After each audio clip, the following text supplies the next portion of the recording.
చెంపకి చుక్కని పెట్టి పాదాలకి పారాణి పూసి చేతికి గాజులు వేసి కస్తూరి నుదుట దిద్ది ముత్యానికి ముస్తాబే చేసి మా హృదయాలను బోయిలుగా మలచిన ఈ పల్లకిలో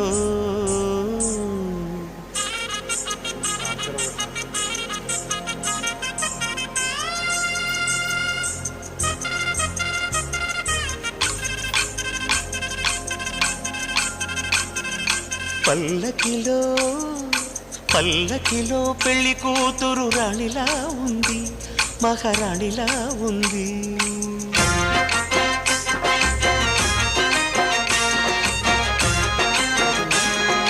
రాణిగారికి సిగ్గులు వచ్చే, రాజుగారికి చిరునవ్వొచ్చే. ఈ ఇద్దరు